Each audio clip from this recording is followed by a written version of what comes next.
Audio Jungle.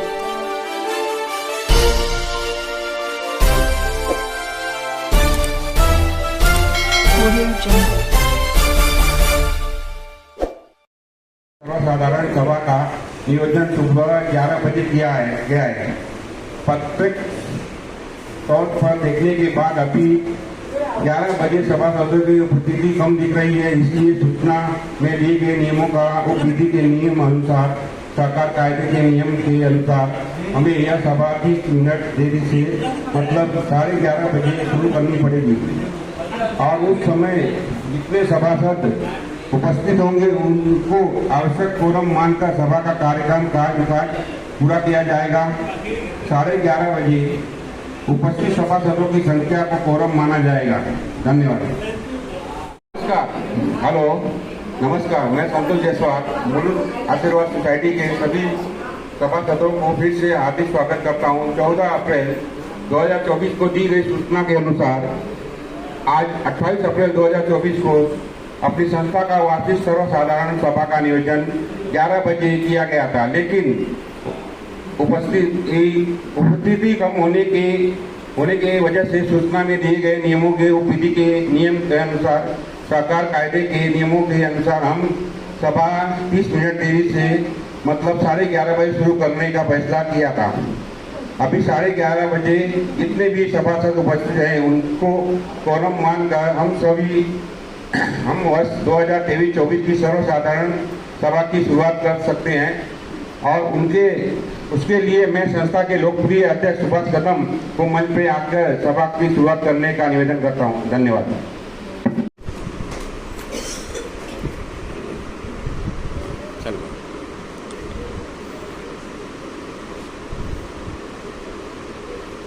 मैं सुभाष कदम, मैं सभी आशीर्वाद सोसाइटी के सदस्य जो आज आए हैं, आज कार्यक्रम अपना जो सोसाइटी का जो कार्यक्रम रखा है अपन विशेष सभा का, साल में एक बार अपनी सभा होती है, तो आने के लिए सबका मैं हार्दिक स्वागत करता हूँ। हर मेहमानों का भी हार्दिक स्वागत करता हूँ। आप अपना समय निकाल कर यहाँ आकर उसके लिए सभी सदस्यों का तरफ से मैं हार्दिक अभिनंदन करता हूँ। हम लोगों पर जो लोगों ने विश्वास किया है, भरोसा किया है, इसलिए हम आप सभी का पहले दिल से आभार व्यक्त करता हूँ। जिम्मेदारी है, इसके लिए हम अलर्ट सिटीजन टेस्ट के पदाधिकारी बहुत ही बड़े सहयोग मिलता है। आप पिछले साधारण सभा में उनकी मदद के लिए जो फैसला किया था और खड़ा पास किया था, हाँ, उसके लिए हम अभिनंदन करते हैं। और जो श्री अजीत जोगन पुत्र और उनकी धर्मपत्नी नंदिनी ताई, आपका भी सब दिल से हम धन्यवाद करते हैं और आप सबकी तरफ से भी विनती करते हैं।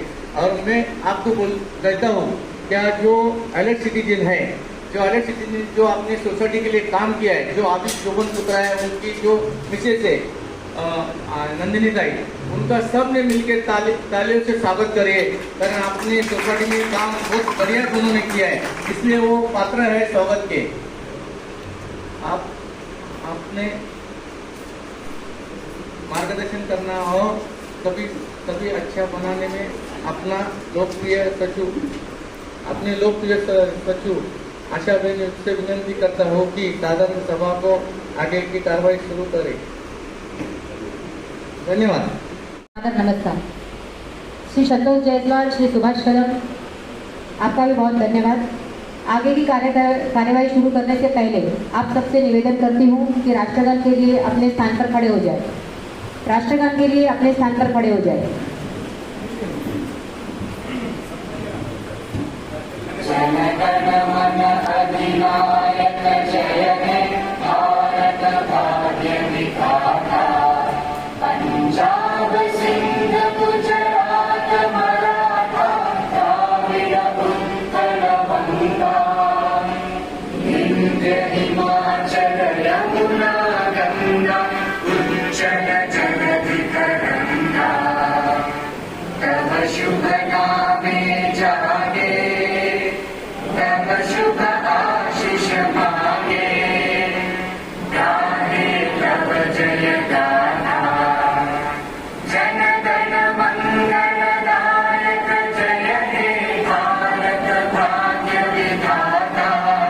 जय हे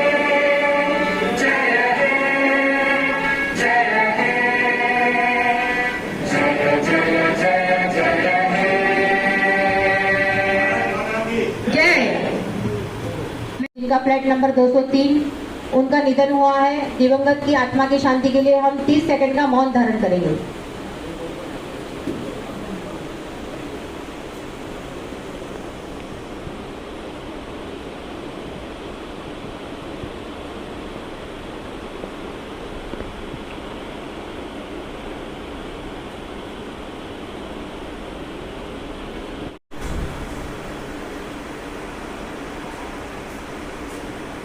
ओम शांति। सभी से निवेदन करती हूँ कृपया अपना स्थान ग्रहण करें। कि आशीर्वाद सोसाइटी को वर्ष 2023 के सर्वश्रेष्ठ सहकारी गृह निर्माण संस्था का अवार्ड मिला है और एक SRA सोसाइटी को यह अवार्ड इस शहर के इतिहास में पहली बार मिला है। आशीर्वाद सोसाइटी ने एक इतिहास बनाया है और इस उपलब्धि के लिए जैसे सुभाष भाई ने कहा और उसमें मेरी और आप सबकी पूरी सहमति चाहती हूँ। इसका श्रेय अलर्ट सिटीजन ट्रस्ट के अजीत जोगलपुत्रा और उनकी धर्मपत्नी मेरी छोटी बहन श्रीमती नंदिनी जोगलपुत्रा को जाता है। जोरदार तालियों से हम उनका सम्मान करें। अब हम सबों को एक कामकाज की शुरुआत करते हैं और उसके लिए मैं आप सबका सहयोग की अपेक्षा करती हूँ।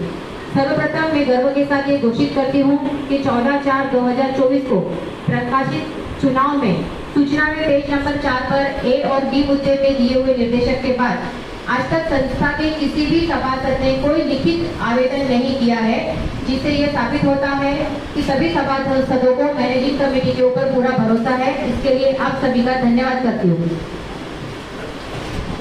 अब सबसे पहले पहला मुद्दा दिनांक 24/9/2023 रोजी चंदनबाग स्कूल में जो हमारी मीटिंग हुई थी उसमें जो हमारे नियमों को बताया गया था उसकी मैं इतिवृत्ती भी आपको पढ़ के सुनाती हूँ।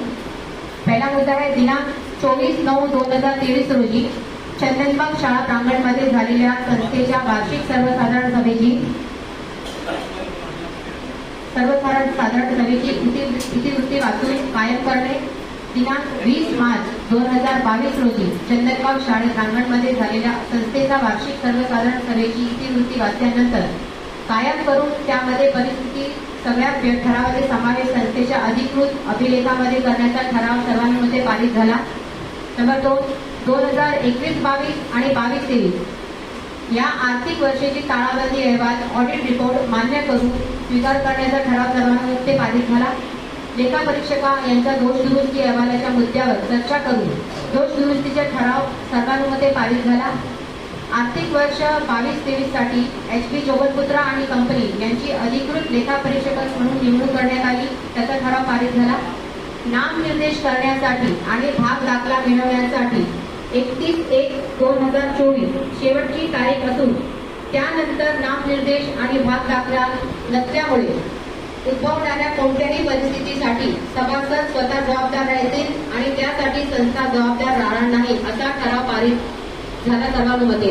भाग दाखला म्हणजे शेअर सर्टिफिकेट सगळ्या सभासदांना स्वखर्चाने ग्रीनमध्ये 31/1/2024 पर्यंत जाळ्या लावून घेण्याबद्दल ठराव सर्वांमध्ये पारित झाला।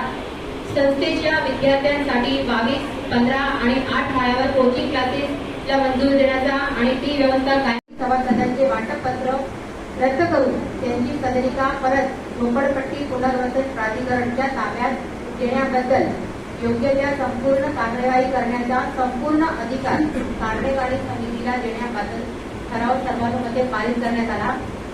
पाळीव प्राणी ठेवणाऱ्या सभासदांना इतर कोणाला त्रास होऊ नये यासाठी आणि परिसरात स्वच्छता ठेवण्यासाठी संपूर्णपणे जबाबदार करण्याचा ठराव सर्वांमध्ये पारित झाला।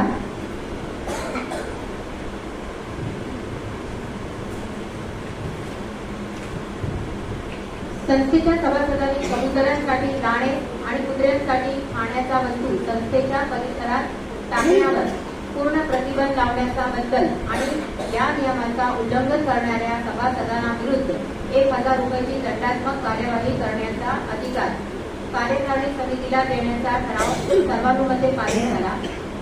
संस्थेच्या पॅसेजमध्ये ठेवलेल्या वस्तूची जप्ती करून त्या सभासदांना 2004 पर्यंतची कालावधी देण्यात यावी असा ठराव सर्वानुमते पारित झाला। संस्थेच्या परिसरामध्ये थुंकणाऱ्या व्यक्तींना 1,000 रुपयाचा आर्थिक दंड आकारण्याचा ठराव सर्वानुमते पारित झाला। संस्थेच्या प्रत्येक सदनिकेची 1 दुचाकी वाहनाची पार्किंगची व्यवस्था सोडत पद्धतीने करून आनंदसाठी 5 महिन्याची थकीत भाडे मिळवण्यासाठी ॲडव्होकेट विज्ञान डावरे ची नियुक्ती करून सभासदांना मिळणाऱ्या रकमेमधून 10% मानदंड त्यांना देण्याचा ठराव सर्वानुमते पारित झाला। ये सारे मुद्दे हमने पिछले सर्वसाधारण सभा में मंजूर करके ठराव पारित किया था, उसको हम संस्थे के रिकॉर्ड में लेकर कायम करेंगे। मुद्दा 2 और 3 ऑडिट में संबंधित है, जो पूरा हो चुका है और मसूदा अहवाल में उसका विवरण दिया गया है। मुद्दा 4 आर्थिक वर्ष 2024-2025 के लिए HP जोगलपुत्रा एंड कंपनी इनको अधिकृत लेखा परीक्षक की तरफ से निवडण्याच्या निर्णयाला मंजुरी देणे व ठराव पारित करणे हे ठराव पारित झाला। मुद्दा नंबर 5 संस्थेच्या ज्या सभासदांनी आपल्या सदनिकेचे नामनिर्देश नाही केले आणि भाग दाखला नाही घेतला त्यांना या संबंधी कोणत्याही फॉरमवर जाऊन संस्थेच्या पदाधिकाऱ्याविरुद्ध काही एक आक्षेप किंवा तक्रार करता येणार नाही असे ठराव पारित करणे। त्यामुळे काही एक वैधानिक अडचण आली तर त्यासाठी सभासद स्वतः जबाबदार राहतील आणि त्यासाठी संस्था जबाबदार राहणार नाही याबद्दल चर्चा करून ठराव पारित करणे। सभासदांनी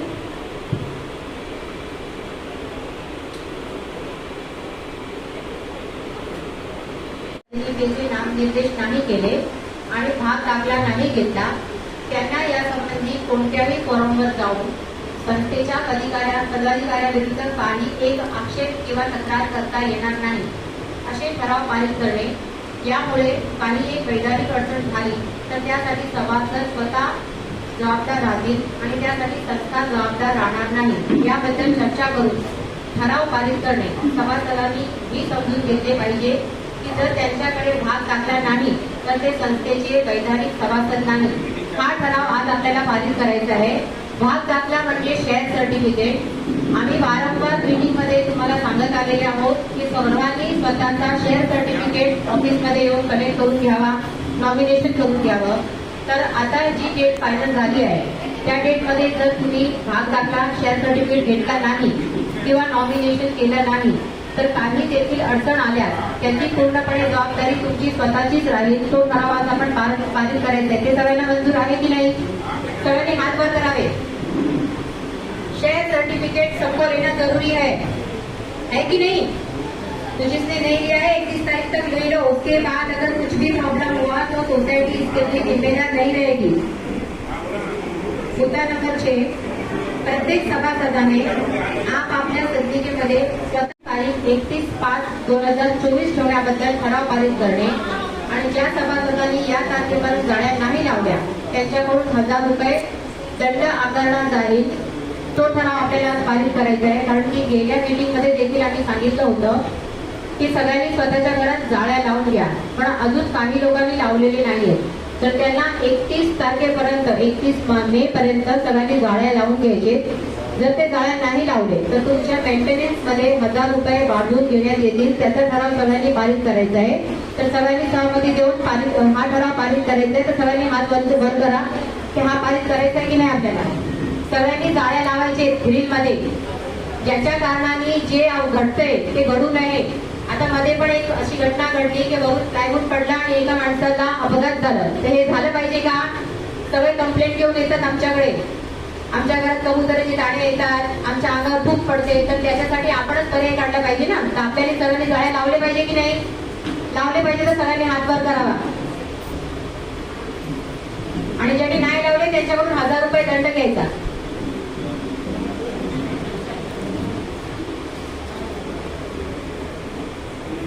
अधिकृत आराखड्याच्या प्रमाणे बांधकाम केले नाही यासाठी विकासकाच्या विरुद्ध मुंबई उच्च न्यायालयात याचिका दाखल करण्याचा अधिकार कार्यकारी समितीला देण्याबद्दल ठराव पारित करायचा। तर तुमचे खूप कंप्लेंटी आहेत जे आपण वारंवार विकासकाला सांगितले, जे 3 वर्षापासून सॉल्व्ह झालेले नाही। कोणाचा लिकेजचा प्रॉब्लेम आहे, कोणाचे दरवाजा, कोणाचा खूप कंप्लेंट आहेत आपल्या, आपण ते SRA मध्ये देखील दाखल केले, पण त्याचं अजून आपल्याला काही उत्तर भेटत नाही। जर त्यांनी पहिले काम केले तर ते काम पुन्हा झाले, लिकेजचं काम रिपेअरचं केलं पण परत ते लिकेज सुरू झालं। आता हे जर आपलं ऐकत नाही तर आपल्याला आपले घरचे कामं तर करून घ्यायचे, मग आपण कोणाकडे जायचं? आपल्याला त्याच्यासाठी कोर्टात जावं लागेल आणि कोर्टात केस करण्याचा अधिकार जो आहे तो कमिटीचा असतो, पण तुमच्या परवानगीशिवाय ते होत नाही. तर आपण ते पूर्ण करायचं की नाही काम, तर त्याच्यासाठी कोर्टात आपल्याला केस करायचंय. तर तुमच्या सगळ्यांची सहमती असेल तर हात वर करावा. धन्यवाद.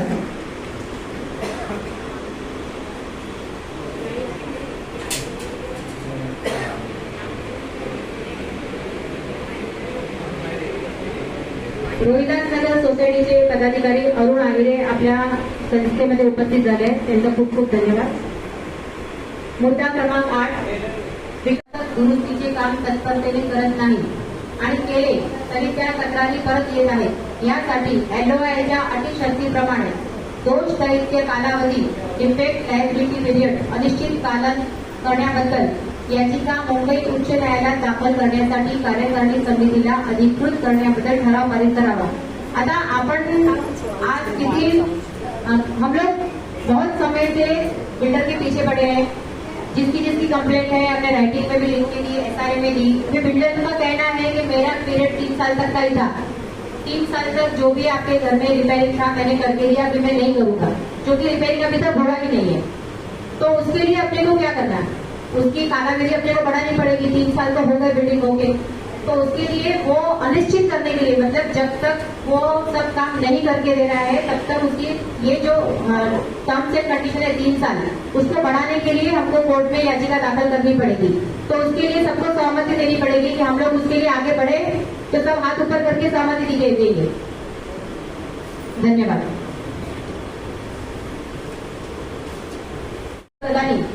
वेळोवेळी संस्थेच्या विरुद्ध खोट्या तक्रारी करून संस्थेला वेठीस धरून संस्थेला खूप आर्थिक नुकसान पोहोचवले आहे. अशा सभासदांचे प्राथमिक सभासदत्व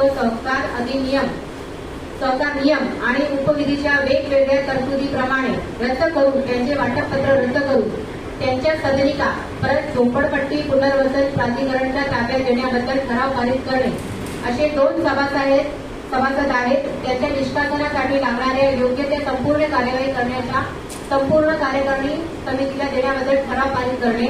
त्या सभासदांची नाव आहे श्रीमती लक्ष्मीराजा जोशी आणि श्री रामजी जयराम गोल. वेळोवेळी SRA मध्ये कंप्लेंट करून ते लोग आपल्याला बारंबार SRA में कंप्लेंट करके वो लोग हमें जो आर्थिक नुकसान पहुंचा रहे हैं, उस आर्थिक नुकसान की भरपाई करके हमारे लिए बहुत भारी पड़ रही है. तो इसके लिए ऐसे लोगों को अपनी सोसाइटी में से ही निकाल देना चाहिए जो मेंटेनेंस भी नहीं भर रहे और अपनी सोसाइटी को नुकसान भी पहुंचा रहे हैं. तो ऐसे सभासदों को निष्कासित करने के लिए कार्यवाही करने का पूर्ण अधिकार सोसाइटी को दिया जाए. इसके लिए सभी ने पारित करना है ठराव, उसके लिए सबने हाथ ऊपर करना है. धन्यवाद. BMC कॉलोनी की समाज सेविका से मंजूबाई मकवाना. मुद्दा नंबर 10, संस्थेचे काही सभासद त्याच्या सदनिकेच्या बाहेर बऱ्याच वस्तू ठेवत आहेत व आणीबाणीच्या वेळी त्यामुळे येण्या जाण्याचा रस्ता अवरुद्ध होतो. अशा सभासदांवर मासिक मेंटेनन्स शुल्क मध्ये प्रत्येक महिन्याला 1000 रुपये अतिरिक्त प्रभार आकारण्यात यावा याबद्दल ठराव पारित करणे.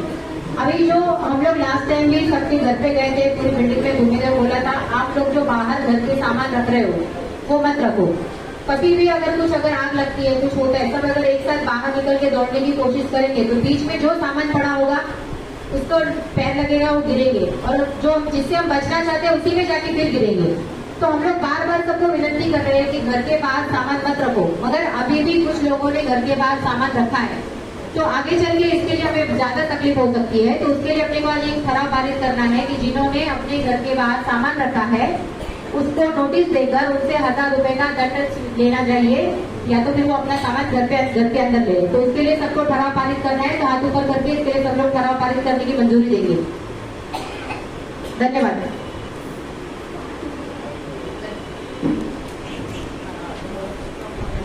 मुद्दा नंबर 11, संस्थेच्या सभासदांच्या द्वारे सदनिकेचे प्रमाणपत्र प्राप्त करून घ्यावे आणि त्याच्या स्वाक्षरी केलेल्या प्रति संस्थेच्या अभिलेखामध्ये जमा करावे असा ठराव पारित करावा. अभी अपनी बिल्डिंग में बहुत सारे लोगों ने पालतू प्राणी रखे हैं. उस पालतू प्राणी वजन की वजह से बिल्डिंग को या आजू बाजू वालों को किसी को नुकसान पहुंचे नहीं, इसलिए जिसके पास भी पालतू प्राणी है उन्होंने जो सर्टिफिकेट मैंने इसमें बताया दूसरे व्यवसाय और मत्स्य पालन के, वहां से उनको सर्टिफिकेट मिल सकता है. उन्होंने वो जाके सर्टिफिकेट निकाला है और उस सर्टिफिकेट की कॉपी लाके सोसाइटी में जमा करनी है। वो ठराव हमें आज पारित करना है, तो उसके लिए सबने हाथ ऊपर करके ठराव पारित करना है। जिसने भी घर में पालतू प्राणी रखे हैं उन्होंने सर्टिफिकेट लेके वो सोसायटी में जमा करना है। मुद्दा नंबर 12, संस्थेच्या सभासदांनी कबुतरांसाठी दाणे आणि कुत्र्यांसाठी खाण्याच्या वस्तू संस्थेच्या परिसरात टाकण्यावर पूर्ण प्रतिबंध लावण्याबद्दल ठराव पारित करणे आणि या नियमांचा उल्लंघन करणाऱ्या बिस्किट पड़ी है, रोज 4 कंप्लेंट तो हमारे पास आती है, तो ये सब बंद करने के लिए अपने को ही पहले तो तैयार होना पड़ेगा। तो हम लोग खुद अपने एक तो जाली लगा ले, दूसरा हम लोग खुद ही कुत्तों को बिस्किट और कबूतरों को दाने न दे, और अगर कोई देता है तो उसके खिलाफ कार्यवाही करने का अधिकार और 1000 रुपए दंड लेने का अधिकार कमेटी को देना चाहिए। उसका ठराव पारित करना है, तो उसके लिए सब लोग अपना हाथ ऊपर करके ठराव पारित करेंगे। धन्यवाद।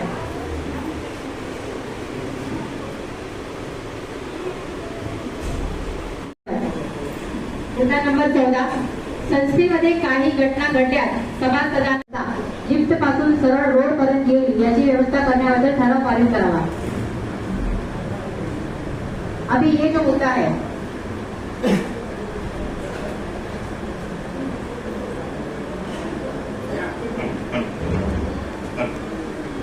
मुद्दे का जिक्र किया है, वो मुद्दा ऐसा है कि कोई भी सोसाइटी हो, सोसाइटी में आपातकाल में सोसाइटी के सारे मेंबर सुरक्षित रूप से सुरक्षित जगह पे जा सके, उसकी व्यवस्था होनी चाहिए। आज यदि हम लोग अपनी सोसाइटी का देखते हैं तो लिफ्ट में से निकलने के बाद एक छोटा सा पैसेज है, वो पैसेज में से फिर लेफ्ट मारते हैं तो एक दरवाजा आता है, और हम लोग निकलते हैं तो कहाँ पे निकलते हैं? दोनों बिल्डिंगों के बीच में। वो सुरक्षित जगह नहीं है। अगर बिल्डिंग में कुछ भी प्रॉब्लम होगी तो वो दोनों बिल्डिंगों में होगी, तो आप तो दोनों बिल्डिंगों के बीच में फंस रहे हो। इसलिए अपने को एग्जिट रूट मतलब बाहर निकलने की सुरक्षित व्यवस्था करना बहुत जरूरी है। उसके लिए अपनी संस्था को ग्राउंड फ्लोर पे कुछ जो रूम दिए गए हैं उसमें से 3 नंबर रूम अपने को छोड़ना पड़ेगा। वो 3 नंबर रूम में से हम लोग जगह बनाएंगे ताकि जो भी लिफ्ट में से निकलेगा वो सीधा रोड पे आएगा, और रोड एक ऐसी जगह है जहां पे आप सुरक्षित रहोगे, क्योंकि अमृत टावर पीछे तकरीबन 50 फुट की दूरी पर है, और आपको अगर वहां से सुरक्षित रूप से निकालना है तो रोड पे से वाहन आपको मिल जाएंगे, एम्बुलेंस होगा, फायर ब्रिगेड का गाड़ी होगा, वो सब वहां तक आएंगे। तो ये बहुत जरूरी है कि अपनी सोसाइटी का एक एग्जिट, सेफ एग्जिट रूट, एक सुरक्षित रूप से सब लोग बाहर निकले। अभी इसकी जरूरत आज अपने को पता नहीं चल रही है, लेकिन एक साथ अगर 163 घर के लोग बाहर निकलने की कोशिश करेंगे तो भगदड़ मचेगी। उस भगदड़ से बचने के लिए अपने पास जगह नहीं है, तो ये एक सेफ लॉबी बनाना बहुत जरूरी हो गया है। और ये लॉबी अगर बन जाती है तो कम से कम 8 से 10 फीट की जगह अपने पास आती है बाहर निकलने के लिए, और हम सुरक्षित जगह पर बाहर निकल सकते हैं। तो ये हमारा नियोजन है, ये हमारी प्लानिंग है, और ये प्लानिंग जो है इसके लिए आप लोगों की सबकी मंजूरी की जरूरत पड़ेगी। आप लोगों की सबकी मंजूरी होगी, उसके बाद डीएमसी को लेटर लिखा जाएगा कि इस तरीके से हम लोग किसी भी स्ट्रक्चरल आइटम को, किसी भी बीम को या कॉलम को हाथ लगाए बगैर, जो सिर्फ दीवारें हैं, दीवारों में थोड़ा थोड़ा मॉडिफिकेशन करके हम लोग हमारी खुद की सुरक्षा की व्यवस्था खुद के खर्चे से, खुद के समय से, खुद के काम से कर रहे हैं। तो ये लेटर डीएमसी को दिया जाएगा और फिर काम जो है वो चालू हो जाएगा। अभी आप लोग बहुत सारे लोग आए होंगे तो आपने देखा होगा वो पैसेज में नीचे लिफ्ट के बाद वो पतरे वतरे लगना शुरू हो गए। तो पतरे इसलिए लगा रहे हैं कि वहाँ पे जो भी काम होगा, आने जाने का रूट, अभी जब तक वो काम पूरा नहीं हो जाता है, लॉबी पूरी तरीके से बन नहीं जाती है, तब तक वही आने जाने की जगह रहेगी। तो वो काम करते समय कुछ किसी को जख्म न हो, किसी को कुछ लगे नहीं, कुछ सामान गिर सकता है, तोड़फोड़ बड़ी बात करते हैं तो उसमें से कुछ सामान लग सकता है, तो वो ना हो, उसकी सुरक्षा के लिए पत्र लगाया जा रहा है। आप लोग सब लोग इस बात की सहमति दोगे तो ये काम के लिए कल लेटर दिया जाएगा, और लेटर के बाद वहाँ पे पूरी तरीके से वो काम चालू हो जाएगा। तो ये लॉबी बनना अपने लिए बहुत जरूरी है। इसमें 3 फायदे होंगे। एक तो अपन सुरक्षित रूप से बाहर निकल सकते हैं, दूसरा आज बिल्डिंग के अंदर एंट्री करने के लिए या तो अपने को चर्च की साइड से अंदर आना पड़ता है, जहाँ पे रैंप बना हुआ है वहां से आना पड़ता है, या फिर पूरा बिल्डिंग घूम के आना पड़ता है। लेकिन हम लोग अगर रोड से आते हैं, रोड से डायरेक्ट अगर बिल्डिंग में एंट्री कर सकते हैं वो सबसे अच्छी बात होगी। और एक प्राइवेट टावर में जैसे लॉबियां होती है, इतनी बड़ी लॉबी तो नहीं बनेगी, लेकिन वैसी छोटे रूप में एक प्राइवेट टावर में जैसी लॉबी बनती है वैसी लॉबी हम लोग बना लेंगे। तो इस चीज के लिए सब लोगों की मंजूरी है तो आप आशा में पूछे तब बात होता है। अभी आपको जैसे अजीत भाई ने बताया कि लॉबी बनानी है, तो लॉबी बनाने के लिए अपने को ठराव पास करना पड़ेगा कि आप लोगों की मंजूरी है कि नहीं कि हम ऐसी लॉबी बनाएं। अगर मंजूरी है तो सब लोग अपने हाथ ऊपर करेंगे। धन्यवाद। 16वां मुद्दा, संस्थेचे विद्यमान रखरखाव जोगन पुत्रा जी अपने को सलाह देंगे, उसके बाद हम एक ठराव पास करेंगे। श्री अजीत जोगन पुत्रा जी। 1000 रुपए है, 163 सभासद हैं। यदि हर सभासद 2000 रुपए हर महीने भरता है तो 3,26,000 रुपए होते हैं महीने के। मोटा मोटा हिसाब है। पिछले 1-1.5 महीने से आप लोगों ने देखा होगा कि हाउसकीपिंग की सर्विसेज जो हैं वो ठीक से हो नहीं रही। कचरे के डब्बे ठीक से खाली नहीं हो पा रहे हैं, उनकी साफ सफाई ठीक से हो नहीं रही है। कहीं कहीं पे कॉकरोचेस की भरमार हो रही है, तो डब्बों में पॉलिथीन नहीं लग पा रहा है, डब्बे धुलते नहीं हैं। इसके पीछे कारण है कि आज अगर हम लोग हाउसकीपिंग सर्विसेज की भी बात करते हैं तो 3 साल पहले जितने पैसे हम लोग दे रहे थे उतने पैसे में आज की तारीख में कोई भी काम करने के लिए तैयार नहीं होगा।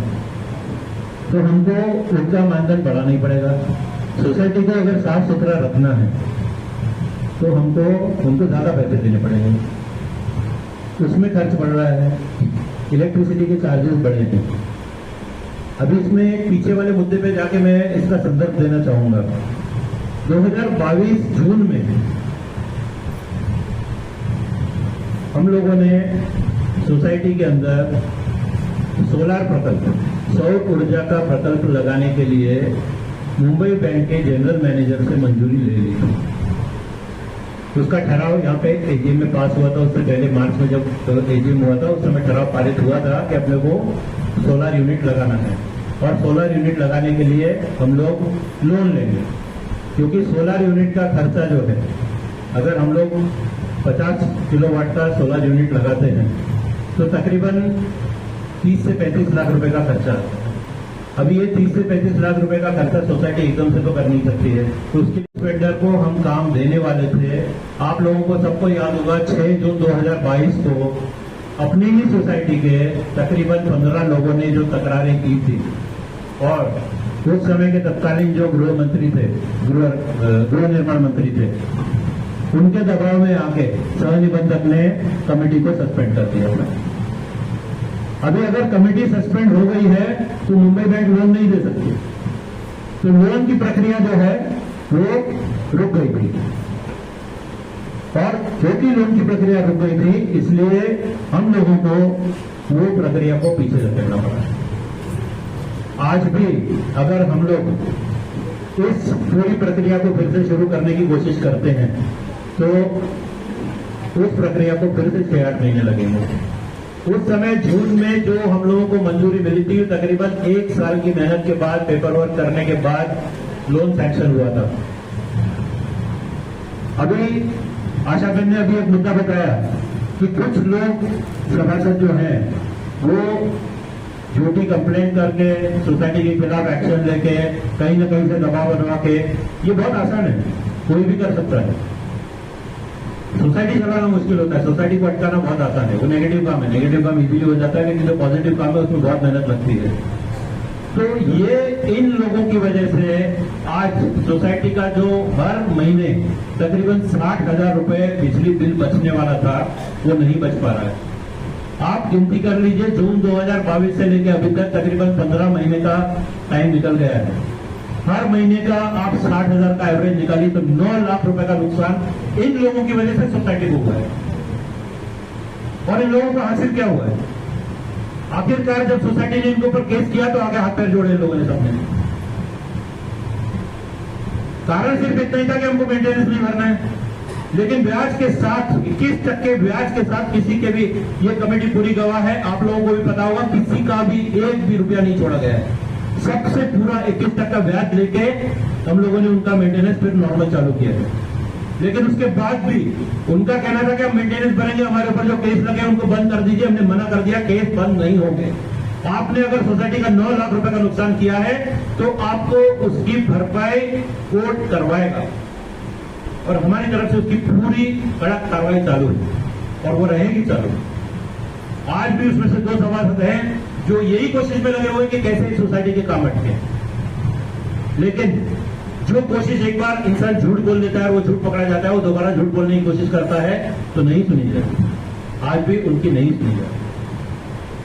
तो आज यदि सोसाइटी को अपना खर्चा जो है वो निकालना है तो 2 ही तरीके हैं। या तो आप जो 2000 रुपए मेंटेनेंस दे रहे हो उसको बढ़ाओ, मतलब मेंटेनेंस का खर्चा बढ़ाओ, या तो सोसाइटी की बचत करो, सोसाइटी के खर्चे में कमी करो। सोसाइटी के खर्चे में कमी कैसे हो सकती है? हम अगर कहेंगे कि जो हाउसकीपिंग वाले लोग हैं उनको हम कम पैसे देंगे तो अपने को वो सर्विस नहीं मिलेगी, उसमें हम कमी नहीं कर सकते। सोसाइटी के बाकी के मेंटेनेंस में भी हम लोग किसी भी प्रकार की कमी नहीं कर सकते हैं, वो अपने को अप टू डेट रखनी ही पड़ती है। आज बचत करने की जगह एक है, वो है इलेक्ट्रिसिटी बिल। अगर हम सोलर यूनिट लगा लेते हैं तो अपना महीने का तकरीबन 50-60 हजार रुपए इलेक्ट्रिसिटी बिल बचेगा। ये इसका फायदा इमीडिएटली सोसाइटी को नहीं होगा, ये भी मैं आपको बता दे रहा हूँ। इमीडिएटली अगर सोसाइटी को फायदा करवाना होगा तो अपने को बिना लोन के वो सोलार प्रोजेक्ट लगाना पड़ेगा, जो सोसाइटी के लिए संभव नहीं। इतनी बड़ी रकम सोसाइटी आज की तारीख में खर्च नहीं कर सकती है, इसलिए अपने को लोन तो लेना ही पड़ेगा। इसका बेनिफिट जो है तकरीबन 4 साल बाद सोसाइटी को होना शुरू हो जाएगा, जब ये हर महीने जो 50-60 हजार रुपए बचेंगे वो अपने लोन की तरफ जाएंगे। 4-5 साल में जो लोन का पूर्ति कर देंगे तो उसके बाद वो बचत होना शुरू हो जाएगी। तो इमीडिएट अगर रिलीफ करना है तो अभी भी 2 तरीके ही, या तो मेंटेनेंस बढ़ाओ, या तो सोसाइटी की बचत करो, या सोसाइटी का उत्पन्न बढ़ाओ। अभी सोसाइटी की आज की तारीख में क्या उत्पन्न है बताइए आप? मैं बताता हूं। जो हिसाब मैंने बताया कि अगर 163 लोग हर महीने, हर मेंबर हर महीने 2-2 हजार रुपए मेंटेनेंस भरता है तो 3,26,000 रुपए खर्चा जो सोसाइटी का है वो 3,70,000 रुपए है। आप लोगों में से किसी को भी मैं निमंत्रण दे सकता हूं, सुभाष भाई से, आशा बेन से टाइम लेके ऑफिस में आइए, पूरा विवरण आपको बताया जाएगा कि कैसे इतना खर्च हो रहा है और किन किन चीजों में हो रहा है। ये बात दावे के साथ मैं कह सकता हूं कि अगर कोई भी इसमें किसी भी प्रकार के दुर्व्यवहार की बात साबित कर देगा तो मैं इस सोसाइटी से अपना हाथ खींच दूंगा और मैं पूरी कमेटी को सलाह दूंगा कि आप लोग राजीनामा दे दो। किसी भी प्रकार का कोई भी दुर्व्यवहार नहीं हो रहा है और इसका हमारे पास सबूत है कि जब कमेटी सस्पेंड हुई थी जो प्रशासकीय अधिकारी आके बैठा था आनंदा पाटिल 3 महीने तक उसका चार्ज था सोसाइटी के अंदर। शुरू के 15 दिन में उन्होंने जो जो पेपर उनको देखना था सब पेपर उन्होंने हमसे मांगे, सोसाइटी के सभी लोगों ने उनको सारे पेपर दिए। 16वें दिन से उस आदमी ने सोसाइटी में आना बंद कर दिया। सुभाष भाई को फोन करके बोल दिया, आशा बहन को फोन करके बोल दिया कि भाई जो मेंटेनेंस आता है उनसे आप मेंटेनेंस लेके रख लो, रसीद जब मैं आऊंगा तब मैं साइन करके रसीद दे दूंगा। खर्चा जो भी होता है आप लोग कर लो, मैं आके पैसे दे दूंगा। मुझे आप लोगों के ऊपर पूरा भरोसा है और मैं आपकी सोसाइटी में अभी कोई हस्तक्षेप करना नहीं चाहता हूं। एक प्रशासकीय अधिकारी अगर किसी सोसाइटी के मैनेजिंग कमेटी के लिए ये बात करता है तो वो पूरी जानकारी के बाद करता है, ये हवा में बात नहीं हो सकती है। वो पूरे कागज पत्र चेक करने के बाद ही कर सकता है। और यही आनंदा पाटिल जब सहकार मंत्री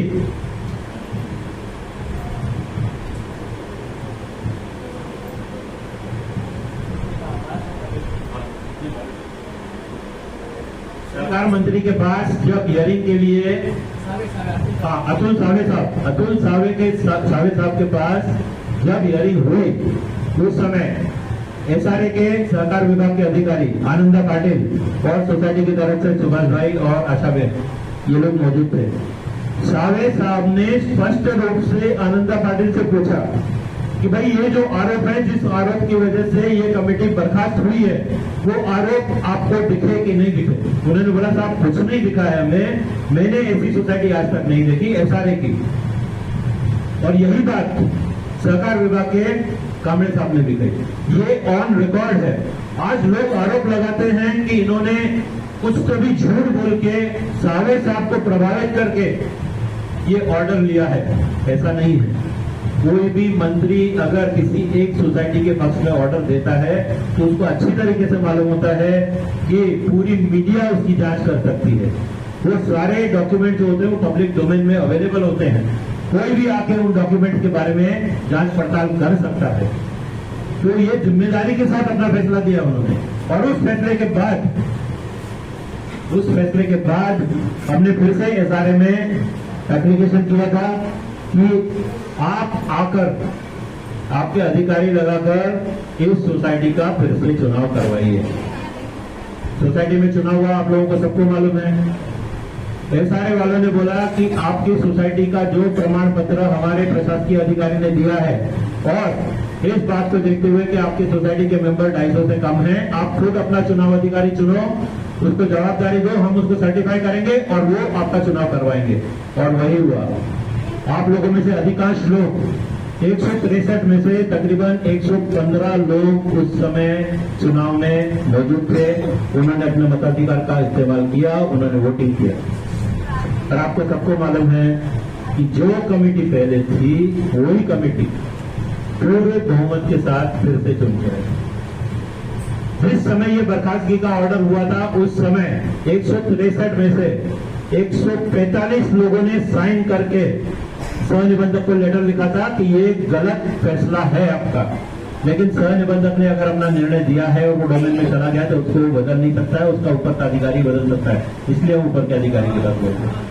अब ये परिप्रेक्ष्य मैंने आपको इसलिए समझाया है, ये फिर से याद इसलिए दिलाया है कि कमेटी जो भी काम कर रही है वो सबका भला देख के कर रही है। मेरा काम सलाह देने का है, मैं फैसले नहीं लेता हूँ, मैं सिर्फ सलाह देता हूँ। और वो सलाह जब कमेटी को मंजूर होती है तो कमेटी उसके ऊपर ठहराव पारित करती है। हर फैसले के पीछे कमेटी का निर्णय है, कमेटी को जानकारी है और उसके बाद ही कमेटी मिनट बुक में साइन करती है। तो वापस हम लोग उस मुद्दे पे आते हैं कि ये जो हुआ था उसके पीछे इन कुछ लोगों का हाथ था जिनको सोसाइटी को नुकसान पहुंचाना ही था और उन्होंने नुकसान पहुंचाया। नुकसान पहुंचाने में वो एक हद तक कामयाब रहे लेकिन आगे नहीं जा पाए। तो आज जो नुकसान हुआ है सोसाइटी को और जो प्रगति अपनी सोसाइटी की रुकी 8 महीने तक, 9 महीने तक, जून से लेकर दिसंबर तक 7-8 महीने तक कमेटी कार्यरत नहीं थी। अगर कोई भी सहकारी संस्था की कार्यरत कमेटी इस तरीके से सस्पेंड होती है तो संस्था कम से कम 2 साल पीछे चली जाती है। लेकिन उसके बाद भी कमेटी ने मेहनत की। मेरी जो सलाह थी उनको उन लोगों ने समझा वो उचित है, यानी इसका निर्णय लिया, उसके ऊपर उन्होंने कार्यवाही की और उसकी वजह से हमने फिर से अच्छे काम करने की शुरुआत की है। आज बाहर के जितने भी लोग आते हैं उनका एक ही वक्तव्य रहता है कि ये SRA की सोसाइटी तो नहीं, क्योंकि मुंबई के SRA सोसाइटियों में कोई भी कदम रखता है तुरंत पता चलता है कि ये SRA की सोसाइटी। हमने कोशिश की, कुछ हद तक हम लोग कामयाब हुए थे, आगे और कोशिशें करना है और कामयाब करना है। ये जो अवार्ड मिला है वो अवार्ड लेके हम लोग संतुष्ट नहीं है, हमें और भी आगे काम करना है। इसी तरीके से प्रतियोगिताएं और भी होंगी। सरकार को जब दिखेगा कि ये सोसाइटी अच्छे काम कर रही है तो वो उसको मान्यता जरूर देगी और उसका असर होगा।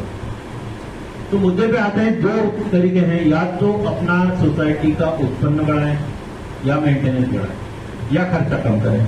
अभी खर्चा कम करने की बात जहां तक है, अगर 100 लाख सिस्टम अपना लग जाता है तो भी खर्चा कम होते होते 4 साल लग जाएंगे, लेकिन 4 साल के बाद अपने को अच्छा उसमें रिस्पॉन्स मिलेगा। तो ये चीज हम लोगों को समझना बहुत जरूरी है कि अगर हमको उत्पन्न बढ़ाना है तो कैसे बढ़ा सकते हैं। मैंने अभी बताया कि तकरीबन 3,70,000 का महीने का खर्चा है और 3,26,000 रुपये खर्चा है। अभी ये 44,000 का जो डिफरेंस है हर महीने का, वो कहां से पूरा होता है। आप लोगों को सबको मालूम है सोसाइटी में सुविधा केंद्र बना हुआ है। आज वो सुविधा केंद्र में से जो भी उत्पन्न होता है हम no profit no loss basis पे चलते हैं। वो सोसाइटी में जो भी आटा पिसाने के लिए आता है 6 रुपए किलो पे आटा पिसाई होती है, सबको मालूम है। आप लोग 10 किलो देते हो तो 10 किलो का 10 किलो मिलता है कि नहीं मिलता है आपको? बताइए कि कम मिलता है? कटौती होती है उसमें?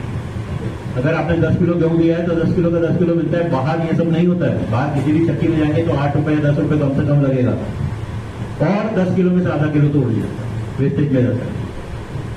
तो सोसाइटी इसमें एक तरह से सेवा कर रही है। दूसरा, सोसाइटी को उसमें से जो भी बचता है, अपने सुविधा केंद्र में से जो भी बचता है, वो सुविधा केंद्र में बचे हुए पैसों का उपयोग सोसाइटी के खर्चों के लिए किया जाता है। अब अगर ये खर्चा बढ़ रहा है तो उसको हमें और बढ़ाना पड़ेगा, और वो कैसे बढ़ा सकते हैं? बहुत ज्यादा स्कोप है, इतनी हद तक का स्कोप है कि अगर सब लोगों ने सहयोग किया तो आज हम मेंटेनेंस बढ़ाने की बात कर रहे हैं। लेकिन आप लोगों को याद होगा 3 साल पहले इस कमेटी ने मेरे कहने से सबको गारंटी दिया था कि मेंटेनेंस कम होगा, बढ़ेगा नहीं। सबको याद है ये बात? सबको ये कहा गया था कि मेंटेनेंस बढ़ेगा नहीं, कम होगा, और कम करते करते करते 2000 रुपए तक हम लोग आफ्टर रुक गए थे। आज इलाज नहीं, या तो मेंटेनेंस बढ़ाए या उत्पन्न बढ़ाए। हम आज भी कमेटी जो है इस बात पे बिल्कुल कमिटेड है, उनकी बांधिदगी है। उन्होंने जो शब्द दिया था उस बात पे वो लोग पूरे टिके हुए हैं कि आज भी हमको मेंटेनेंस नहीं बढ़ाना है। जब ये मुद्दे लिखे जा रहे थे तो मेंटेनेंस बढ़ाने का मुद्दा जो था वो आखिरी था, लेकिन कमेटी ने फिर पूरा उसका विरोध किया कि हम लोगों का जो शब्द है कि मेंटेनेंस, तो ये करने से सोसाइटी का उत्पन्न बढ़ेगा, और सोसाइटी का उत्पन्न अगर बढ़ेगा तो सोसाइटी को पैसे बचेंगे, और एक अच्छी रकम यदि सोसाइटी के पास इकट्ठी होती है तो मैं दावे के साथ कह सकता हूं कि आज इस सहकारी उपभोक्ता संघ जब ये पूरी तरीके से चालू हो जाएगा उसके भागीदार बन सकते हैं। आप लोग सभी इसके भागीदार बन सकते हो, आपके मेंबर भी सभी इसमें भागीदार बन सकते हैं। देखिए, इसमें कोई लाख 2 लाख रुपए की इनकम नहीं होती है, छोटी छोटी इनकम होती है। लेकिन आज अगर 2000 में से आपको 200 रुपए वापस मिलते हैं तो सबको अच्छा लगेगा। सही बात है ना? और सुविधा में कमी नहीं होगी, दोनों चीजें हैं। ऐसा नहीं कि आपके 2000 रुपए हम वापस कर रहे हैं तो हाउसकीपिंग वाले को किसी और को बिठा दिया, वो ठीक से काम नहीं करेगा, या सीसीटीवी का मेंटेनेंस नहीं होगा, या इंटरकॉम नहीं चलेगा, या जनरेटर में डीजल नहीं होगा। ऐसा नहीं, सारी सुविधाएं जैसे कि तैसे बरकरार रखते हुए हम कम से कम करने की कोशिश करेंगे। तो ये जो ठहराव है, ये ठहराव आप लोगों के समर्थन से हमको पारित करना पड़ेगा। एक तो ये लॉबी हम बना लें। लॉबी बनाने से 3 उद्देश्य अपने सफल होते हैं। एक, अपना सुविधा केंद्र बाहर आने की जगह बनती है। दूसरा, इमरजेंसी के टाइम पे किसी भी इमरजेंसी में सारे मेंबर्स को अगर बाहर निकालना है तो आसानी से निकल सकते हैं, डायरेक्ट रोड पे सेम जगह पर आ सकते हैं। तीसरा, अगर वहां से अपना एंट्रेंस हो जाता है तो सामने का पूरा हिस्सा जो है वो साफ सुथरा रखने में अपने को बहुत मदद मिलेगी। आज वहां से कोई आता जाता नहीं है तो कचरा डालते हैं। कुछ गाड़ियां तो मैं कई महीनों से वहां पे खड़ी हुई देखता हूँ, आप लोगों ने भी देखी होगी, भंगार हो गई है गाड़ियां। वो सारी चीजें साफ करके प्रॉपर वो रोड बना के वहां पे अपने को कुछ व्यावसायिक बिठा के एक मार्केट जैसा बना के अपना सुविधा केंद्र बाहर करके बहुत सारे तरीके से अपनी सोसाइटी को उत्पन्न बढ़ा। तो ये 3 सुझाव हैं। उसमें से पहला सुझाव जो था कि मेंटेनेंस 2000 रुपए से बढ़ाया जाए, वो सुझाव जो है उसको तो कमेटी ने भी खारिज किया है, और मैं निवेदन करता हूं कि आप लोग भी खारिज कर दो। तो ठहराव ये पारित करना है कि 2000 रुपए बढ़ाने का जो सुझाव है उस सुझाव को खारिज किया जाए। कौन लोग तैयार है उसको खारिज करने के लिए? जो हाथ ऊपर नहीं करेंगे वो 2000 से ज्यादा रुपए भरने के लिए तैयार है, ऐसा समझा जाएगा।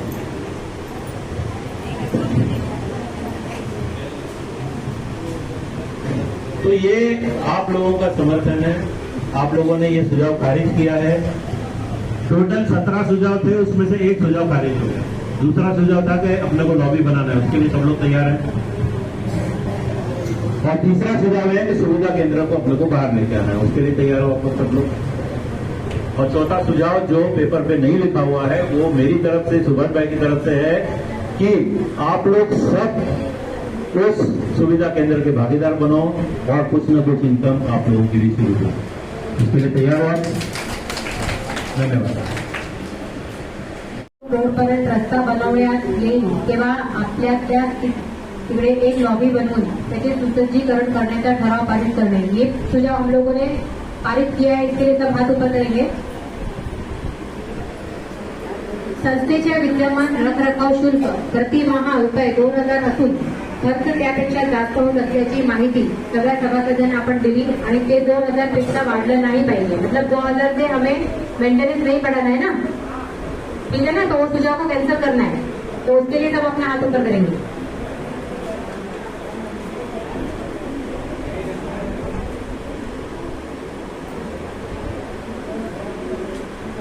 अंत में अपने को ये सुझाव पारित करना है कि अपना जो वेलफेयर सेंटर है उसको हम लोग बाहर लेकर आए, ये सुझाव हमको पारित करना है।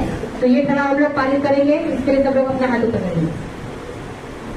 तो अपने मुद्दों में से सारे मुद्दे मैंने यहाँ पढ़ के सुनाए। उस 17 मुद्दों में से सारे मुद्दों पे हम लोगों ने चर्चा की। उसमें से सिर्फ एक ठराव हम लोगों ने खारिज किया है कि मेंटेनेंस नहीं बढ़ाना। उसके अलावा बाकी सब मुद्दों पे चर्चा हुई और सभी सुझाव हम लोगों को मंजूर है।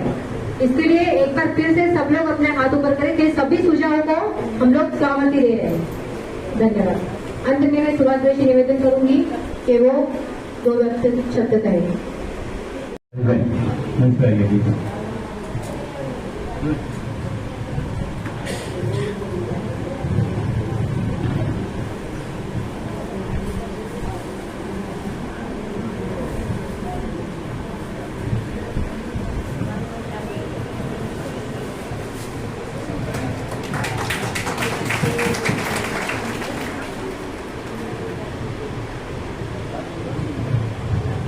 मैं निवेदन करूंगा श्री सुनील भवन शिशुपाल से। सुनील भाई, रोहिदास नगर साई श्रद्धा सोसाइटी के सेक्रेटरी श्री शेखर भाई कट्टी का सम्मान किया जाए। शेखर भाई।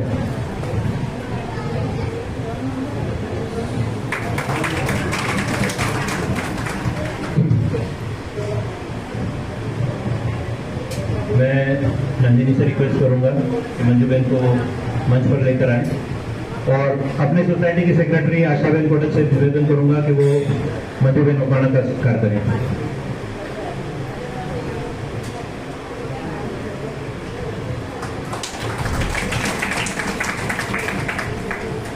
मंजू बहन धन्यवाद। मंजू बहन नीचे उतरने से पहले सोसाइटी के सभासदों से 2 शब्द बोलिए। आभार कर दो, सिर्फ थैंक यू बोल दो। थैंक यू बोल। Thank you. मैं हरीश भाई से निवेदन करूंगा, हरीश भाई मंच पर आकर 2 शब्द सिद्धार्थ नगर की तरफ से। शेखर भाई, कुछ अगर आपके सुझाव हो, आपको कैसा लगा, मीटिंग कैसी रही, उसके बारे में कुछ भी अगर आपको टिप्पणी करना तो प्लीज आइए मंच पर। आइए।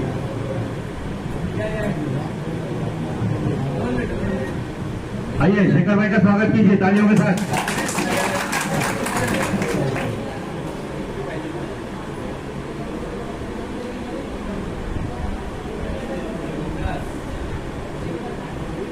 हेलो, आज आपकी आशीर्वाद सोसाइटी जो है, जो अजीत भाई का आपका जो साथ है, हम लोग के सोसाइटी में भी बहुत सारे ऐसे प्रॉब्लम थे जो हम लोग अजीत भाई के पास आके मिले और उन्होंने हमको जो भी सलाह है उन्होंने हम लोग को राइट दिया है। उसके बाद सुभाष सर ने भी हम लोग को बहुत सारी गाइडेंस किया है और आपकी सोसाइटी में जो अभी बदलाव है वो भी हम लोग के सोसाइटी में हम लोग को लाना है। और ये अजीत भाई और सुभाष भाई को मैं थैंक्स करूंगा क्योंकि उन्होंने आज ये सभा में हम लोग को बुलाया है। उसके लिए मैं आप सबका स्वागत तहे दिल से आभार मानता हूँ। धन्यवाद।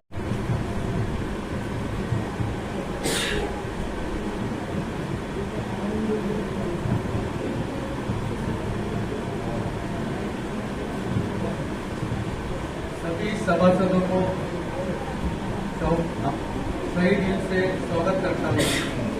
सभी सभासद के सहयोग से जो अपन आज मीटिंग ये की है, आयोजित की है, महाराष्ट्र के राष्ट्रीय गीत से अपन इस सभा को समाप्त करेंगे। धन्यवाद, आभारी, अभिनंदन, नमस्कार। और मेरा प्रेरणा ये है कि भाई अपनी जो सोसाइटी के अंदर है, कई लोग हैं बाहर के मुझे मिलते, कहते हैं तुम्हारे सोसाइटी में बहुत गड़बड़ है, तुम्हारी सोसाइटी ऐसी है।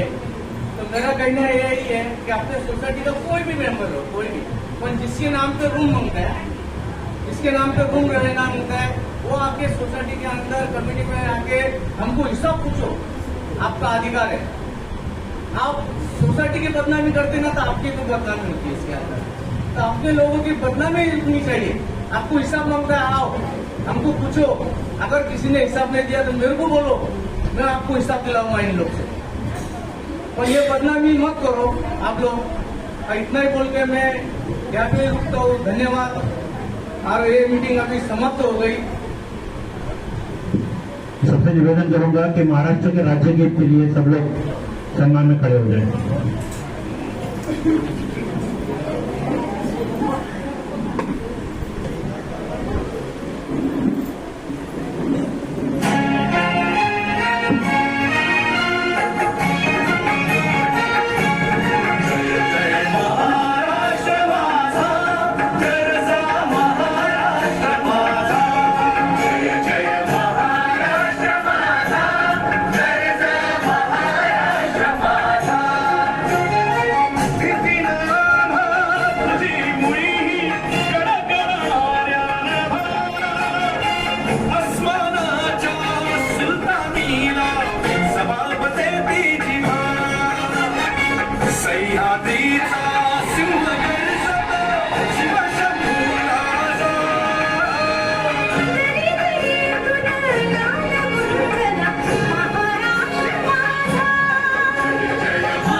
सर, आपका नाम बताइए और आपका पद बताइए। मेरा नाम अजीत जोगनपुत्रा है। मैं अलर्ट सिटीजन्स ट्रस्ट का फाउंडर प्रेसिडेंट हूँ। ये आपके आशीर्वाद सोसाइटी को जो अवार्ड मिला है नीट एंड क्लीन अच्छी मेंटेनेंस के लिए, आपको ये मिला है, कैसा लगा? देखिए, लगा तो बहुत अच्छा है, लेकिन इसके पीछे मुलुंड आशीर्वाद एसआरए सहकारी गृह निर्माण संस्था मुंबई की एकमात्र एसआरए सोसाइटी है जिसको इस तरह का अवार्ड मिला है।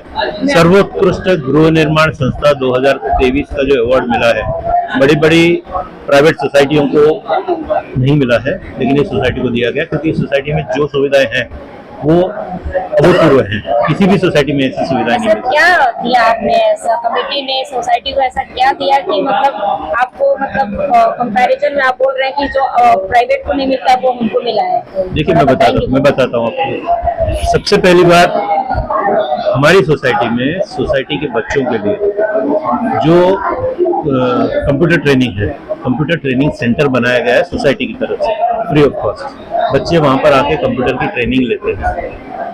मूलभूत तौर पर गवर्नमेंट जो है वो सुविधा देती है। गवर्नमेंट हॉरिजॉन्टल स्लम, झोपड़पट्टी को डेमोलिश करके बड़े बड़े टावर बना लेती है, सुविधा देती है। लेकिन लोगों को यदि बदलना है तो लोगों को हम प्रचार देके उनको एडवाइस करके नहीं बदल सकते। इसलिए हमने बच्चों को ट्रेन करना शुरू किया, उन बच्चों को ट्रेन करना शुरू किया जो यदि बच्चा अपने माता पिता से बोलता है कि पापा मम्मी यहाँ पे कचरा नहीं करना, यहाँ पे नहीं थूकना, तो उसकी बात तुरंत सुनी जाएगी। हम अगर उनसे कहेंगे तो वो शायद ना सुने, लेकिन उनके बच्चे जब उनसे बोलेंगे तो वो सुनेंगे। तो हम उस कोशिश में लगे हुए हैं, बच्चों को फ्री शिक्षा आपने लिया और ये 100% आई थिंक सक्सेस भी होगा, बिकॉज बच्चों की बातों को लोग कंसीडर करते हैं। जी हाँ, बिल्कुल इसी वजह से इस सोसाइटी को ये अवार्ड मिला है। हमने सुविधा केंद्र यहाँ पर बनाया है जहाँ पर मूलभूत जो चीजें होती हैं, सब चीजें, एक छोटा सुपरमार्केट जैसा है। वहाँ पे वो लोग MSEDCL के बिल भरना चाहे तो वो भी भर सकते हैं, किसी को जेरॉक्स चाहिए तो वो मिलता है, सारा सामान मिलता है, चक्की बनाई गई है। किसी भी चीज के लिए अगर कोई सभासद चाहे कि हम सोसाइटी से बाहर नहीं जाना है तो जाने की जरूरत नहीं है, सारी चीजें तो आपने सबके समय को इंगेज कर दिया, समय बचा दिया, चाहे वो बच्चों के एजुकेशन का हो, सोसाइटी वालों के लिए नजदीक में सुविधा नहीं है तो आपकी सोसाइटी में आपकी सुविधा अवेलेबल करा दिया है, ऐसा सुविधा खरीदी की। जी हाँ, उनके स्वास्थ्य की भी सारे टर्म कंडीशन बता रहे थे कि बिल बचाना हो तो ये सोलर पैनल के बारे में कुछ बात रहे, तो सब क्या प्लान है? देखिए, सोलर एनर्जी जो है वो कार्बन फुटप्रिंट बचाने के लिए बहुत जरूरी है। आज यदि सोसाइटी का 8-9 हजार यूनिट जल रहा है, व्यतीत हो रहा है, तो उसमें से तकरीबन 40 से 50% हम लोग रिन्यूएबल एनर्जी है, उसका स्रोत कभी खत्म नहीं होता है, तो उसका असर हमारे पर्यावरण पे भी होता है। और यदि ऐसी बड़ी बड़ी सोसाइटियां सब यदि सोलर पैनल लगा लेती हैं और बिजली की बचत करती हैं तो अपने राज्य में कि अपने देश में बिजली जो है वो जरूरत से ज्यादा रहेगी, बिजली की बहुत बचत होगी, पैसों की। तो सेंट्रल गवर्नमेंट ने भी योजनाएं, हाँ, सेंट्रल गवर्नमेंट ने भी ये योजना चालू की है। जी हाँ, लेवल पे कर देते तो बहुत अच्छी बात है। जी हाँ, इसीलिए हमने ये सलाह दिया है और सब लोगों ने इसको माना है, तो हमारी पूरी कोशिश है कि हम इसको इम्प्लीमेंट कर सकेंगे। और आपने एक बात ये बोला सर, अगर आप चाहते हो कि मेंटेनेंस बढ़े नहीं और आपको अर्निंग हो खुद ही, वो क्या इनिशिएटिव है, वो क्या स्टेप है, जरा बताइए। देखिए, सोसाइटीज जो होती हैं, कोऑपरेटिव हाउसिंग सोसाइटीज के पास जगह होती है, लेकिन आपस में सामंजस्य नहीं होता है कि कोई एक ऐसा प्रोजेक्ट लॉन्च करें जिससे सोसाइटी को इनकम हो सके। आज हमारी सोसाइटी में अगर कोई मल्टीनेशनल कंपनी कोई कॉर्पोरेट एडवर्टाइजमेंट करने के लिए आता है, बैनर लगाते हैं, तो सोसाइटी को उसका पैसा देते हैं। हमारी लिफ्ट में बैनर्स लगे हुए हैं, हमारी सोसाइटी के कंपाउंड में बैनर्स लगे हुए हैं, और ये सब कोई किसी मनमर्जी से नहीं करता है। सोसाइटी अपने AGM में ये प्रस्ताव रखती है, AGM में ठहराव पारित होता है, सबकी मंजूरी से ये होता है कि हाँ, सोसाइटी के रिसोर्सेज को हम थोड़ा आउटसोर्स कर सकते हैं ताकि उसमें से इनकम हो सके। अभी जो सुविधा केंद्र की हमने बात की, तो सुविधा केंद्र फिलहाल जो है केवल सोसाइटी के मेंबर्स के लिए तक सीमित है, लेकिन यदि इसको हम एक व्यवसाय के तौर पे सोसाइटी की तरफ से एक व्यवसाय के तौर पर चालू कर सकें तो काफी सारी इनकम हो सकती है। तो ये हमारा उद्देश्य है जीरो मेंटेनेंस की तरफ, कि इस सोसाइटी में मेंटेनेंस जीरो तक जा सके, ऐसी हमारी कोशिश है। सर, क्या व्यवसाय का आप जरिया लेंगे सर जिससे मेंटेनेंस जीरो तक जाए, क्योंकि इस सोसाइटी में एक दो लोग तो है नहीं, बहुत सारे लोग। देखिए, सोसाइटी में 163 सभासद हैं, 163 कुटुंब रहते हैं, 163 फैमिलियां हैं, तकरीबन 1000 लोग हैं, लेकिन इनके जो दैनंदिन खर्चे हैं, सोसाइटी का जो दैनंदिन खर्चा है वो रोजमर्रा के हिसाब से, इन्फ्लेशन के हिसाब से, मुद्रास्फीति की वजह से बढ़ता जा रहा है। अभी खर्चा बढ़ता जाएगा तो हम मेंटेनेंस बढ़ाते जाएंगे, यही एक नॉर्मल सिचुएशन रहता है, लेकिन हमने उसको रिवर्स करने की ठानी है। हम रिवर्स इसलिए किस तरीके से करेंगे, आज जो सुविधा केंद्र जो है उसको हम एक सहकारी उपभोक्ता संघ में कन्वर्ट कर सकते हैं, उसको एक ऑनलाइन स्टोर बना सकते हैं, वहां से ग्रोसरीज की सेल हो सकती है, पोल्ट्री प्रोडक्ट्स की सेल हो सकती है, डेयरी प्रोडक्ट्स की सेल हो सकती है, डेली कंज्यूमेबल्स की सेल हो सकती है, और ये सेल में से जो भी प्रॉफिट मार्जिन होता है, आज रिटेल कंपनियां, अगर बड़ी बड़ी कंपनियां हैं जो रिटेल के बिजनेस करती हैं और अपने इंफ्रास्ट्रक्चर में इतना सारा खर्च करती हैं, मतलब उसमें प्रॉफिट है, वो प्रॉफिट अगर सोसाइटी को मिलने लगता है और वो प्रॉफिट सभी सभासदों में अगर बांटा जाए तो जीरो मेंटेनेंस की तरफ जो हमारा उद्देश्य है वो पूरा हो सकता है। वो जो आपको मार्जिन, प्रॉफिट ऑफ मार्जिन है, वो इसमें इंक्लूड करेंगे। हाँ, एक और क्वेश्चन है सर, आपने दूसरे सोसाइटी वाले प्रतिनिधियों को भी बुलाया है? देखिए, हम जो यहाँ पर इनिशिएटिव हमने जो शुरू किया है, एक SRA सोसाइटी को सर्वोत्कृष्ट गृह निर्माण संस्था का अवार्ड गवर्नमेंट की तरफ से मिलना बहुत बड़ी बात है। ये अभी तक संभव हुआ नहीं है। इस सोसाइटी ने इतिहास रचा है, मुंबई में इतिहास रचा है, और ये और ये चीज हम चाहते हैं कि केवल इसी सोसाइटी तक सीमित ना रहे। ये हमारा कहना ये है कि ये हमने एक रोल मॉडल बनाया है, ये सारी सोसाइटी का एक रोल मॉडल बनाया है। तो अगर ये रोल मॉडल है और इस रोल मॉडल को और हम रेप्लिकेट कर सकते हैं, दूसरी सोसाइटियों में इम्प्लीमेंट कर सकते हैं, तो अच्छा होगा। उसी तरफ हमारा ये इनिशिएटिव था कि दूसरे सोसाइटी के प्रतिनिधियों को भी इन्वाइट करें, ताकि वो देख सकें हम लोग क्या कर रहे हैं, कैसे कर रहे हैं, किस तरीके से कर रहे हैं, तो वो लोग भी अपनी सोसाइटियों में उन चीजों को इम्प्लीमेंट कर सकते हैं। और अगर ऐसा हो सकता है तो ये दावे के साथ मैं कह सकता हूं कि मुंबई में जितनी भी ये सारी सोसाइटियां हैं, जब जब भी कोई भी उसमें कदम रखेगा उसको ये महसूस होगा कि ये सारी की सोसाइटी नहीं है, प्राइवेट सोसाइटी से अच्छा। ये शक्य है, संभव है, हो सकता है। सोसाइटी का और प्रशासन का कितना सहयोग है? सोसाइटी में मेंबर, सोसाइटी मेंबर्स का पूरा सहयोग है, कमेटी का पूरा सहयोग है। एक समय था जब सोसाइटी के मेंबर्स में से काफी सारे मेंबर्स भरोसा नहीं करते थे, लेकिन सतत लगन से, ईमानदारी से काम करते रहे, तो उन्हें एक समय ऐसा आया जब उन्हें एहसास हुआ कि हम गलत थे, और उन्होंने ही आके सामने से आके माफी मांगी कि हमने आप लोगों की तरफ जो झूठी तकरारें की, झूठी कंप्लेंट्स की थी, नजर आया, हमको रियलाइज हुआ कि ये ईमानदारी के अलावा इसमें कुछ भी नहीं हो सकता है। अगर कोई इसमें भ्रष्टाचार है तो ये सारी उपलब्धियां संभव ही नहीं है, हो ही नहीं सकती। इसलिए हम दूसरी सोसाइटी वालों को भी इसमें इन्वॉल्व करने की कोशिश करते हैं। मेंटेनेंस के ऊपर और आगे मेंटेनेंस के लिए जो मैंने कहा है, मेरी कोशिश ये है कि मेंटेनेंस 0, और ये फायर वगैरह का भी सब सारी चीजें सोसाइटी की सारी चीजें मेंटेन होती हैं। फायर फाइटिंग का है, सोसाइटी में सीवेज ट्रीटमेंट प्लांट है, ऑर्गेनिक वेस्ट कन्वर्टर है, बहुत सारी चीजें। सिक्योरिटी की भी आपने एक सिक्योरिटी जरूरी है, क्योंकि अभी जो हमारे सोसाइटी से लगा हुआ रोड है, उस रोड पे बहुत ही गैर सामाजिक तत्वों का एक तरह से तबाह हो गया है, कब्जा हो गया है। पुलिस में भी हमने इसकी तकरार की है। एक्शन होते होते थोड़ा टाइम लगेगा। हम इस बात की तरफ चल रहे हैं कि सोसाइटी क्राइम फ्री रहे, एरिया पूरा क्राइम फ्री रहे, और वहाँ पे महिलाओं को, बच्चों को पूरी सुरक्षा मिले, उन लोगों को किसी भी तरह से अभद्र व्यवहार का सामना करने की जरूरत नहीं है। आपका ये इनिशिएटिव बहुत अच्छा है सर। आई होप कि सब सोसाइटी वाले इसको अप्रिशिएट करेंगे और प्रेरणा भी लेंगे, क्योंकि बहुत अच्छा है। बाकी लोगों को भी ये जो आपने प्लान तैयार किया है, बाकी लोगों को भी इससे प्रेरणा मिलेगी। कोशिश हमारी यही है, कोशिश यही है। धन्यवाद। धन्यवाद आपने समय दिया उसके लिए। Raju Salve, society committee member से आप? बाजू में संघ मित्र करके सोसाइटी उनके अध्यक्ष हैं। आपका नाम बताइए सर। राजू सालवे। आप आशीर्वाद सोसाइटी का ये जो अचीवमेंट प्रोग्राम रखा गया है, इसमें आगे कैसा लगा? बहुत अच्छा लगा, क्योंकि आज हम लोग जब देखते हैं कि ऐसा सोसाइटीज मोस्ट ऑफ सब फेल है। गवर्नमेंट की बहुत अच्छी स्कीम है कि लोग बिल्डिंग में उनको अच्छे लाइफस्टाइल बने, बट होता नहीं है। मेंटेनेंस की वजह से बोलो या उन लोगों की दिक्कत की वजह से वो मेंटेन नहीं कर पाते हैं। बहुत सारी सोसाइटीज फेल हो गई है उसमें। बट आज जब अदर सोसाइटी को हम लोग जब देखते हैं तो उनको सेकंड नंबर मिला है पूरी बॉम्बे में अदर सोसाइटी करके। तो बहुत अच्छा लगता है सब देख के कि ऐसा सोसाइटी में भी एक अच्छी अदर सोसाइटी करके उनको अवार्ड मिला है।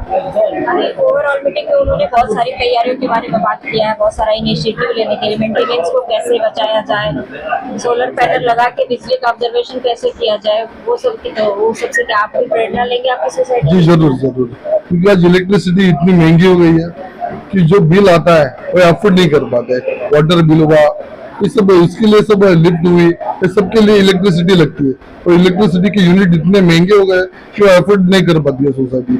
आज उन्होंने सोलर पैनल के बारे में जो बताया, जो गवर्नमेंट की स्कीम है, अगर वो करते हैं हम लोग तो निश्चित हमारे मेंटेनेंस में बहुत सारी घट आ जाएगी, ना करके हम लोग मेंटेनेंस को और कम कर पाएंगे और उसमें से हम लोग सोसाइटी चला पाएंगे। तो हम लोग भी वही कोशिश करेंगे कि हमारे सोसाइटी में भी सोलर पैनल लगे करके। मैं आशीर्वाद सोसाइटी का अध्यक्ष हूँ, सुभाष कदम। अध्यक्ष हैं आशीर्वाद के। सोसाइटी ने आपका बहुत अच्छा काम किया है, आप लोगों की कमेटी के इसमें आप लोगों को अवार्ड भी मिला है, काफ़ी इनिशिएटिव आगे लेने की बातें भी हो रही है। कैसे देखते हैं आप? बहुत अच्छा है, प्लान बहुत अच्छा है हम लोग का। आगे चल के कैसा मेंटेनेंस, जीरो मेंटेनेंस होएगा, उस तरफ हमारा जरा विचार है। पहले हमारे यहाँ पे 27 मेंटेनेंस था, 80 करते करते हम लोग 2500 पे आए, 2200 पे आए, 2000 पे आए।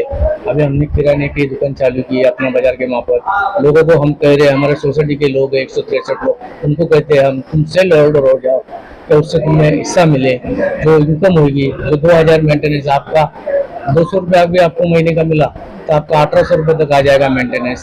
ये सब हम लोग सुविधा कर रहे हैं। फिर ऐसा आएगा जीरो भी हो जाएगा, आगे चल के जीरो भी मेंटेनेंस हो जाएगा। और सोलर टेलर का हम लोग का प्लान चालू है, अगर वो पैसा बचत हो जाएगा तो हम लोग जीरो मेंटेनेंस पे भी आएंगे। ये सब प्लान है हम लोग का। हमारी सोसाइटी को जो मेडल मिला, ये हम लोग की जो कमेटी मेंबर है, जो हमारे लोग हैं, जो हमको सहकार्य करते हैं, और कमेटी लोग सहकार्य करेगा तो कमेटी काम करेगी। तो ये लोगों का भी देन है हम लोग को मेडल मिलने को। ऑपरेशन बराबर मिल रहा है? बराबर है, एकदम बराबर है। खाली जो बाहर के एजेंट है, हम हमारे घर से परेशान नहीं है, और जो बाहर के एजेंट है, जो माहिती का अधिकार डालते हैं और सोसाइटी को बदनाम करना चाहते हैं, सोसाइटी से पैसा जो काम करते हैं, कहते हैं क्या ये रूम है तेरे 2 रूम में बना के देता हूँ तेरे वाले, फिर हमारे पास आते हैं कि भाई ये रूम का सर्वे रहने का बाकी था, तो ऐसा लिख के दो। हम बोले क्यों भाई, क्यों लिख के देंगे, एक ही रूम है उसका, तो वो पैसे लिए लेते, 2 लाख 3 लाख लेते हैं सामने वाले से, और हम लोग अगर नहीं देते लिख के तो ये लोग हम लोग के खिलाफ ऐसा ये सब लेटरबाजी करते और ये सोसाइटी को बदनाम करने का काम करते हैं। आ जाते हैं, इन्फ्लुएंस हो जाते हैं। हाँ, तो जिसको 2 रूम की लालच है, 2 रूम की बातों में आने वाला है, पर वो पूरा उसको भरोसा दिलाएगा, हमें 2 रूम दिलाएगा, 3 रूम दिलाएगा, तो उसके भरोसे पे आ जाते हैं। और वो लालची के पीछे वो पैसा मांगता है, ये देते रहते हैं उसको। गवर्नमेंट का एक नियम है। एज अध्यक्ष आप इस पर नियंत्रण कैसे करेंगे, क्या इस पे क्या बनाएंगे? हमने लोगों को समझाने की कोशिश की है, ऐसा नहीं होता है। तुम्हारे पास अगर पुरावा रहे, 4 उनका पुरावा है, 4 अलग अलग नाम से, तो जरूर आपको मिलेगा। हम सहकार्य करेंगे आपके।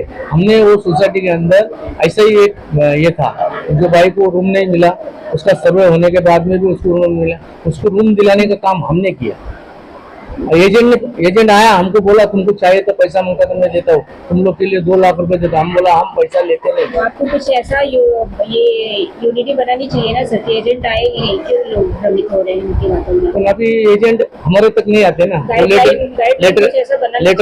लेटरबाजी बार करते थे। किसी का अधिकार डालने वाले के वजह से आज कि गवर्नमेंट को इस पर ध्यान देना चाहिए। गवर्नमेंट ने इसके ऊपर ध्यान देना चाहिए। ये जो माहिती का अधिकार डाल रहे, ये सब पब्लिक को तंग किया है। पूरा बम्बई के अंदर ये माहिती का अधिकार के वजह से, और इसके पीछे ये लोग पैसा कमाते, एजेंट लोग। अगर उसको पैसा मिल गया तो कंप्लेंट अपने पीछे ले लेता है। हम जैसे लोग सच्चा काम करते हैं, हम पैसा देते नहीं। तेरे को जो काम करना है कर भाई, जो लेटर लिखना है लिख, हम डरने वाले में से नहीं है। हम गलत रहेंगे तो हम डरेंगे, हम तुमको पैसा देंगे। हम गलत नहीं, हम क्यों तुमको पैसा देंगे? ऐसे लोग हैं, उनका बंदोबस्त गवर्नमेंट ने करना चाहिए। आपका नाम क्या बताइए? तो ये थे आशीर्वाद सोसाइटी के अध्यक्ष सुभाष कदम जी। इनका कहना है कि हमारे सोसाइटी के लोगों का हमको बहुत कॉपरेशन है, पर एज अ ह्यूमन बीइंग कभी कभी इंसान भटक जाता है। जो बाहर के एजेंट हैं आके इनको मोटिवेट करते हैं, इन्फ्लुएंस करते हैं, तो ये उनकी बातों में आ जाते हैं। इस पे गवर्नमेंट को संज्ञान लेना चाहिए और ऐसे लॉबी से लोग बचे, इस पर गवर्नमेंट को ध्यान देना चाहिए। नमस्कार, मैं नेहा सिंह, केकेपी न्यूज से। धन्यवाद।